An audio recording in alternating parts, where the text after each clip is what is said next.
오늘 같이 보실 말씀은 열왕기하 22장 8절부터 20절인데요. 다 읽지는 않고요. 여러분 개인적으로 꼭 한번 읽어보시기를 권해드립니다. 제가 2절과 2절이 아니죠. 8절부터 20절인데요. 22장 8절부터 20절인데 제가 9절, 10절, 11절, 그 다음 19절을 읽어드릴게요. 서기관 사반이 왕에게 가서 보고했습니다. 왕의 신하들이 여호와의 성전에서 꺼낸 돈을 여호와의 성전에서 일하는 감독들에게 주었습니다. 그리고 또 왕에게 말했습니다. 제사장 hilki야가 저에게 책 한 권을 주었습니다. 그리고 사반이 소리내어 그 책을 왕에게 읽어주었습니다. 왕이 율법책의 말씀을 듣더니 너무나 슬퍼서 자기 옷을 찢었습니다. 19절입니다. 너는 이곳과 여기에 사는 백성에 대한 내 말, 곧 그들이 저주를 받아 멸망할 것이라는 말을 듣고 내 앞에서 뉘우치는 마음과 겸손한 모습을 보였다.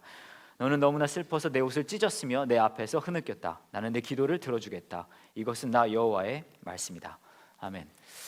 저번에 제가 한번 여러분에게 초등학교 아이들이 시험 답 문제에 달았던 그 좀 엉뚱한 답들, 그 말씀을 드린 적이 있는데 굉장히 좋아하시더라고요. 그래서 제가 오늘은 뭉태기로 갖고 왔어요. 제가 그걸 사실 쌓아놓고 있거든요. 아이들이 얼마나 재미있고 엉뚱한 답을 시험 문제에 달았는지 한번 보셔도 좋을 것 같아요. 첫 번째 문제입니다. 화장실을 이용할 때 화장실 문을 열기 전에 해야 하는 것은 무엇인지 쓰시오. 뭐죠? 노크죠. 근데 이 친구는 이렇게 썼어요. 자꾸를 내린다. 근데 이게 좀 이상하실 것 같지 않아요? 이렇게 내리고 들어가면 약간 나오는 사람하고도 약간 이상할 것 같고. 이런 문제 또 있었습니다. 남한 청년과 북한 처녀가 결혼을 하였습니다. 어떤 일들이 생길까요? 뭐 이러면 소통이 잘 안 됩니다. 뭐 이런 것들이 있을 수 있겠죠. 근데 이 학생은 이렇게 썼어요. 뜨거운 밤이 시작된다. 원래 남북 문제가 뜨겁잖아요. 그죠? 뜨거운 밤이 시작된다. 다른 사람의 잘못을 너그럽게 용서할 수 없는 경우가 있다면 어떤 때인지 한 가지만 써보시오. 다른 사람의 잘못을 너그럽게 용서할 수 없는 경우, 뭐 친구가 잘못을 했을 때 뭐 그럴 수 있겠죠. 근데 이 친구는 이렇게 썼습니다. 대통령이 바른 정치를 하지 못했을 때.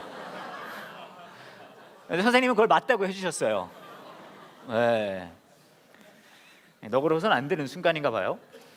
여러분은 어떤 것을 보고 웅장하다고 생각하였는지 한 가지만 써보세요. 어떤 것을 보고 웅장하다고 생각하였는지 한 가지만 써보세요.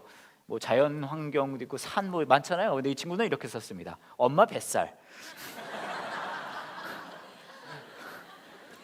웅장하다. 9에 4를 더했더니 1이 되었다. 어떤 경우인가? 라는 문제였어요. 9에 4. 여러분 이거 아세요? 꽤 어렵던데. 어떤 경우인지 아세요? 9에 4를 더했더니 1이 되었다. 시계래요, 시계. 어렵죠, 문제. 근데 이 친구는 이렇게 답을 달았습니다. 어이없는 경우. 그걸 맞다고 해줬어요, 선생님이.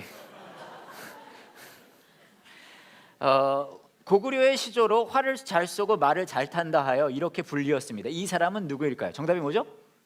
그렇죠. 근데 이 친구는 이렇게 답을 달았습니다. 송일국.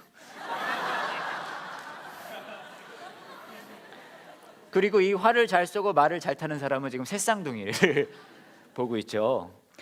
청소년기에 들어서면서 나타나는 여자의 신체적 변화를 한 가지만 써라. 이게 이제 문제였어요.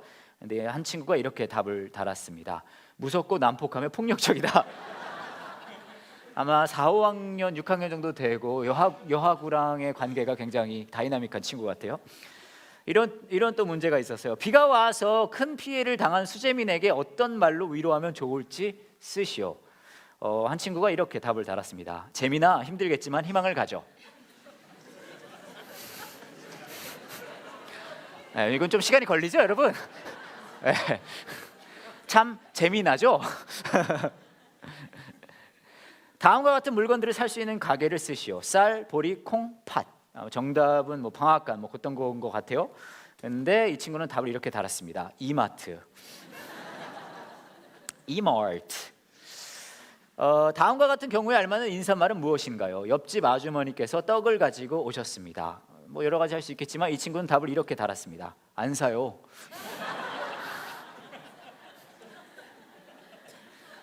숨바꼭질을 할 때 술래가 숨은 사람을 한 명 이상 찾고 남은 사람을 오랫동안 못 찾을 때 무엇이라고 외치는지 쓰시오. 정답이 뭐죠? 그렇죠. 근데 이 친구는 이렇게 썼습니다. 얘들아, 우리 집에 가자. 그리고 숨어있는 친구는 평생 나올 수가 없는 거죠. 올여름 가수 P씨는 앨범을 발매하였다. 그런데 예기치 않게 그의 뮤직비디오가 전 세계를 강타하게 되었고 더불어 그의 음악도 폭발적인 인기를 얻게 되었다. 이에 무슨 부에서는 우리나라를 널리 알리는 좋은 계기가 되었다며 가수 P씨에게 감사장을 수여하기로 하였다. 무슨 부에 들어갈 부서의 이름을 위해서 찾아 쓰시오. 뭐 답은 뭐 경제기획부, 기획경제부 뭐 그런 거 될 수 있겠어요. 근데 이 친구는 답을 이렇게 달았습니다. 유튜브.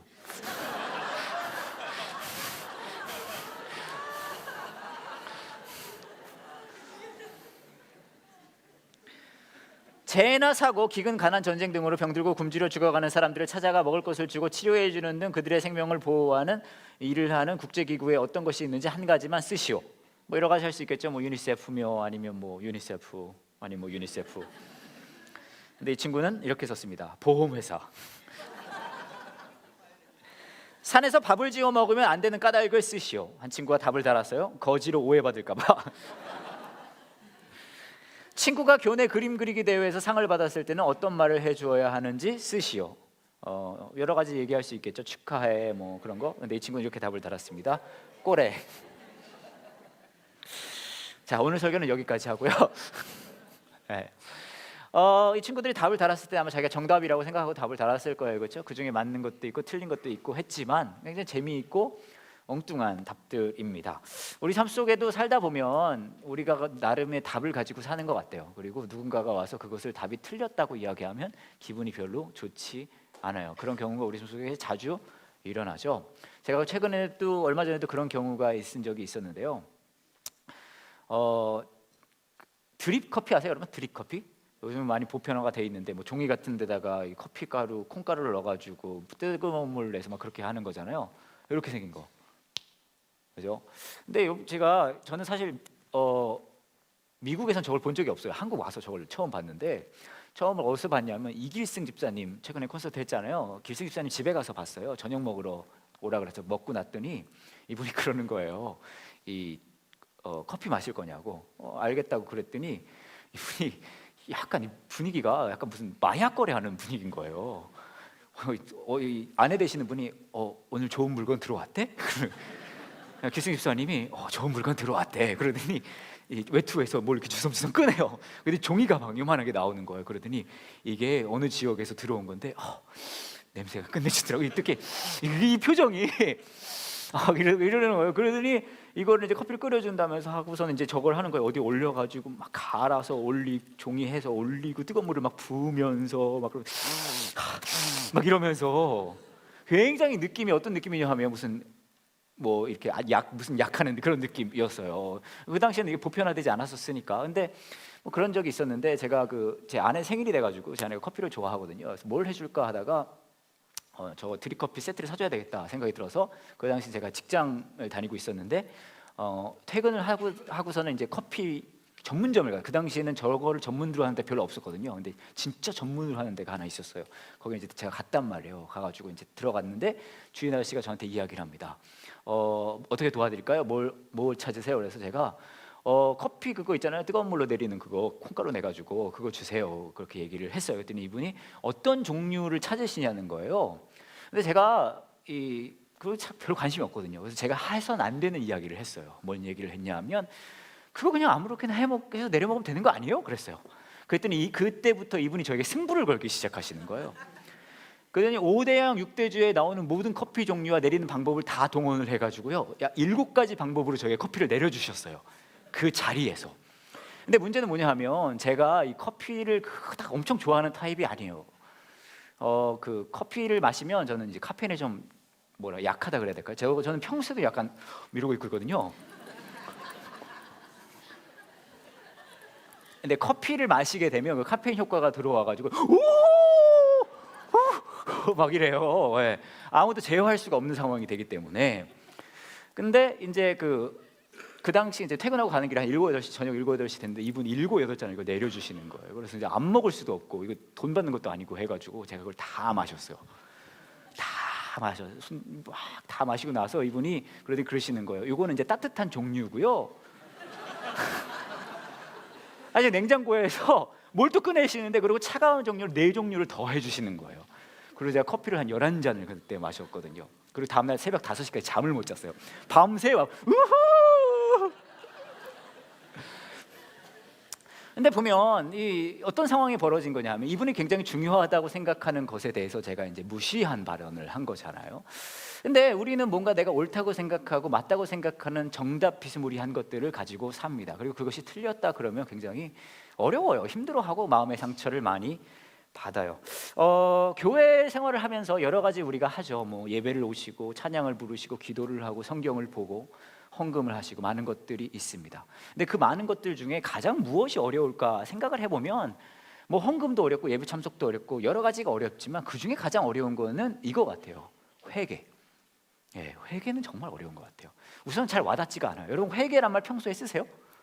잘 안 쓰잖아요, 그죠? 예, 뭐 평소에 막 아침에 남자분께서 된장찌개 끓여주시고 먹다가 이거 왜 이렇게 짜? 그러면 아내분이 막 눈물을 흘리시면서 내가 회개할게요 안 하잖아요, 그죠? 막 자녀분이 성적표 가져와서 들면서 너 오늘 성적 왜 그러니? 어머니 회개하겠습니다 안 하잖아요. 평소 잘 안 쓰는 말이에요. 여러분의 내비게이션이 잘못 가면은 회개 안 한단 말이에요. 잘 안 쓰는 말이에요. 근데 회개라는 것이 어려운 이유가 내가 뭔가 믿고 있는 거, 내가 옳다고 생각하는 것, 내가 뭔가를 하고 있는 것이 잘못됐다는 것을 인정한다는 것, 그게 정말 어려운 일이기 때문에 그래요. 저와 여러분이 오늘 읽은 요시야 왕의 이야기는요, 요시야 왕이 이렇게 이것저것 하다가 하나님의 말씀 율법책을 찾습니다. 그리고 그것을 읽고요 회개해요. 옷을 찢으면서 눈물을 흘립니다. 그렇죠? 그 모습을 우리가 읽었어요. 왕이 회개를 한다는 것도 굉장히 어울리진 않긴 하지만 그 이야기를 하기 전에 생각해보니까 회개라는 그 개념이 굉장히 아까도 말씀드렸지만 좀 와닿지 않은, 제가 뭐 어떻게 이걸 설명해 드릴까 좀 생각을 해봤는데 평소에 우리가 회개는 이런 좀 개념을 가지고 있는 게 아닌가 생각이 들었어요. 요한 목사님네 집에 강아지가 하나 있어요. 그 이름이 미라클이거든요. 근데 얘가 이제 미라클 잘 아시겠지만 기적이란 뜻이잖아요. 이게 왜 미라클이냐 하면 저는 처음에는 알았던 게 이 강아지가 이 집에 처음 왔을 때 굉장히 아팠대요. 근데 수술을 받고 얘가 건강해졌거든요. 그래서 얘가 정말 죽을 병에 걸렸었는데 기적적으로 살아나서 미라클이구나라고 생각을 했는데 나중에 들었거든요. 근데 그래서 미라클이 아니라 요한 목사님이 강아지는 죽어도 안 된다 그랬는데 키워도 된다고 얘기를 해서 그게 기적이라고 미라클이라고 이제 이름을 붙였다고 하더라고요. 여하튼 근데 어느 날 이제 제니 사모님이 전 집에 부탁을 했어요. 미라클 봐줄 수 있냐고. 그래서 한 4일 정도를 미라클을 봐줬는데 저는 강아지 별로 안 좋아하거든요. 이미 저는 애완용으로 저희 딸 둘을 키우고 있기 때문에 굉장히 힘들어요, 걔들만으로도. 근데 하여튼 우리 집에 데리고 왔는데 장난 아닌 거예요. 여러분 강아지 키우시는 분들 계시죠? 대단하신 것 같아요. 와, 아침 저녁 산책시켜줘야 되죠. 막 아침 저녁 산책시켜줘야 되죠. 아침 저녁 산책시켜줘야 되죠. 너무 힘든 거예요. 이것도 데리고 나가면 가만히 있질 않아요. 막 날아다니고 막 장난 아닌 거예요. 그래가지고 막 아침 저녁 산책을 몇 번을 했더니 막 제 다크서클 생기는 것 같고 너무 힘든 거예요. 그리고 또 힘들었는데 그것보다 더 힘들었던 건 뭐냐 하면 밤에 얘가 막 짖기 시작하는 거예요. 저희 집 아파트인데. 그래서 어떻게 하겠어요? 어떻게 하자 하다가 뭐 근데 얘가 또 이 얘기를 들었는데 미라클은요 이 영어만 알아들어요. 대단하지 않아요? 미라클이 리스닝 부분은 여러분보다 날 수도 있어요. 여하튼 얘가 영어만 알아듣는 강아지인 거예요. 그래서 이제 제가 얘기를 했죠. 미라클 quiet. 근데 얘가 계속 짖는 거예요. 그래서 어떻게 하지 하다가 제가 이제 제니 사모님한테 전화를 했어요. 얘가 지금 밤인데 아파트인데 너무 막 짖고 있다. 얘기를 했냐는 거예요. 내가 분명히 단호하게 얘기했다고. 근데 계속 짖는다. 그러면은 종이를 동그랗게 말아서 코를 때리면서 하라는 거예요. 그래야지 이제 이게 좀 질서가 잡힌다고. 알겠다고. 그래서 제가 동그랗게 종이를 말아서 코를 때리면서 얘기를 했어요. 미라클 quiet. 근데 얘가 계속 짖는 거예요. 그래서 얘가 왜 계속 짖는지 모르겠다. 내가 그대로 하고 있는데 제니 사모님이 저한테 그러더라고요. 그것은 그렇다면 미라클이 너를 무시하고 있는 거라고. 이게 그 유명한 여러분 개무시예요. 이제 더 놀라운 상황이 벌어진 게 뭔지 아세요? 제가 계속 때리면서 미라클 quiet 얘가 계속 짖고 있는데 저 안에 있는 제 아내가 딱 한마디를 했어요. 이렇게 미라클 조용히! 이랬단 말이에요. 근데 바로 조용해지더라고요. 얘가 보니까 영어만 뭐 알아듣는 게 아니라 자신의 위험을 감지하고 있는 것 같아요. 그리고 무시해도 되는 대상과 안 해도 되는 대상을 확실히 구분을 할 줄 아는 총명한 강아지가 아닌가라는 생각이 들더라고요. 근데 여러분, 우리가 회개에 대해서 생각할 때 여러분은 모르겠지만 저 그런 생각이 들더라고요. 하나님이 종이를 이렇게 말아가지고 우리를 보면서 말 잘 들어, 말 잘 들어. 똑바로 안 살아, 똑바로. 그러면 약간 성경 보면서 또 우리 막 괴로워하면서 아씨 똑바로 살아야지, 똑바로 살아야지. 약간 요런 느낌? 그렇지 않아요? 회개 안 하면은 똑바로 안 살면 하나님 벌 줄 것 같은 느낌? 종이 말아서 코 때려 줄 것 같은 느낌? 약간 그런 느낌이 없지 않아 있어요, 그렇죠? 그리고 제가 여러분에게 사실 드려야 되는 말씀이 1시간 반짜리가 있는데 그거 다 넘어가고요. 그 말씀만 드릴게요. 하지만 회개는 그게 아니죠. 성경 말씀을 보면 여러 가지 약속을 하나님께서 하시지만 그 중에 한 가지 약속을 끝없이 하고 계신 게 있습니다. 어떤 약속이냐면요, 영어로 이렇게 표현을 해요. Slow to anger and abounding in love.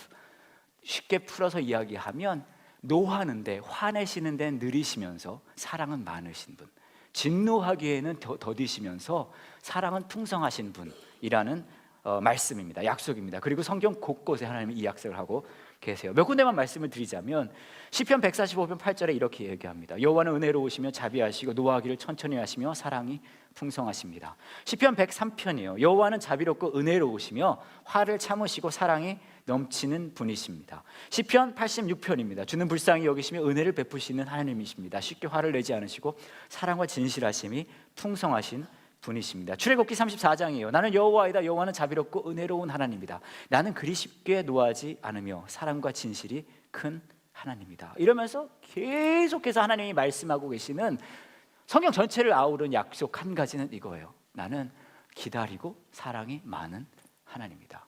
그 하나님은 저와 여러분에게 회개를 원하실 때 너 똑바로 안 하면 내가 너에게 벌 줄 거야, 내가 이걸로 너 코 때려 줄 거야, 그런 하나님이 아니시라 우리가 회개를 해야 되는 이유는 그냥 하나인 거예요. 하나님이 기다리고 계시기 때문입니다. 제가 그래서 미라클을 갖다 버리려고 그랬어요. 그런데 또 제가 모시는 사자님 개라 이런 사자님 개 막 그런 생각이 들면서 버리지 못하고, 또 우리 집에 좀 있었는데 며칠 있다가 제가 이제 교회 일이 늦게 끝나서 집에 굉장히 늦게 간 적이 있었거든요. 저희 집 여자분들, 제 아내, 딸 둘이 다 자고 있었어요. 굉장히 늦은 시간이라. 근데 깜짝 놀란 게요, 제가 그 늦은 시간에 그 집의 가장이면서, 그쵸? 그 집에 이 머리 되는 제가 들어갔는데 우리 집 여자들 다 자고 있는데요, 미라클이 일어나는 거예요. 미라클이 일어나더니 저를 보면서 눈을, 그 강아지 눈 있잖아요, 강아지 눈을 주면서 이렇게 얘기했어요.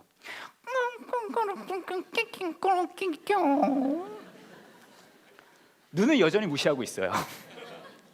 근데 어떤 눈이냐면 눈은 여전히 무시하고 있지만 너 이제 들어오는 거랑 수고 많았다, 그렇게 해서 저를 반겨주는 거예요.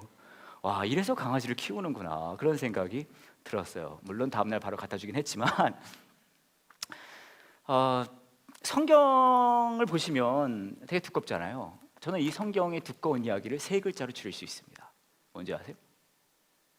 4글자로 줄일 수 있을 것 같아요. 기다린다. 끝까지, 처음부터 끝까지 같은 얘기하는 거예요. 내가 너 기다린다. 내가 너 기다린다. 내가 너 기다린다. 내가 너 기다린다. 십자가의 사랑이 저와 여러분에게 보여주시는 것은요, 너 회개하지 않으면 지옥에 모두 보내버릴 거야, 너에게 재앙을 내릴 거야, 그게 아니라 너가 그렇게까지 나에게도 멀어졌지만 지금까지도 돌아오고 있지 않지만 나는 너를 기다릴 거야 라는 하나님의 음성입니다. 2016년도 들을 때마다 저는 사실 놀라긴 하는데 병신년이 오고 있습니다. 이 한국말의 깊이와 넓이란 이제 지인 여러분들께도 마음껏 하고 싶은 이야기를 할 수 있는 2016년 병신년입니다. 목회자로서 제가 여러분에게 이거 한 가지는 약속할 수 있을 것 같아요. 여러분이 계획하시고 뜻하신 일이 전부 다 그렇게 이루어지지 않을 거예요. 이렇게 얘기해 주는 교회 드뭅니다, 여러분. 하나님의 저와 여러분에게 원하신 게 뭐가 있을까요? 되는 것, 원하는 것도, 좀 계획하는 것도 다 되게 해주면 우리가 뭔가를 해볼 텐데, 하나님 저와 여러분에게 원하시는 딱 한 가지인 것 같아요. 돌아와. 어디에 있든지 무엇을 하든지 내가 기다리고 있어. 여러분의 삶의 어느 부분에서든 무슨 일을 하시든 얼마나 멀리 있으시든 우리가 그거 한 가지를 기억할 때 하나님이 날 기다리는 분이시고 난 언제든지 돌아갈 수 있다는 것, 그것을 기억할 때 우리의 삶 속에 하나님이 동행하시는 그 동행하심을 누릴 수 있는 새해가 될 것을 믿어 의심치 않습니다. 이 시간 여러분을 성찬의 자리에 초청하기를 원합니다. 올해의 마지막 예배를 어떻게 마무리할까 하다가요, 다른 거 필요 없이 예수 그리스도께서 저와 여러분에게 보여주신 또 우리를 위해 완성하신 그 십자가의 사랑을 함께 나누는 성찬의 자리, 그것이어야 된다고 저희가 생각을 했어요. 그래서 이 시간에 성찬에 참여하실 때에 예수님께서 우리를 위해 찢기신 그 살을 기억하시고 우리를 위해 흘리신 그 피를 기억하시면서 그거 하나 기억해 주셨으면 좋겠어요. 우리를 지금도 기다리고 계신 하나님이시라는 것. 그냥 교회로 오라고 기다리시는 게 아니라 우리의 삶의 생각과 감정과 언어와 나의 마음, 그 모든 것들이 하나님께 돌아오기를 늘 기다리고 계신다는 그 십자가의 은혜 기억하시면서 이 시간 함께 성찬에 참여하시길 원합니다. 앞에 2 테이블이 있고요, 뒤에 3 테이블이 있습니다. 가까운 곳으로 함께 성찬에 참여하시겠습니다.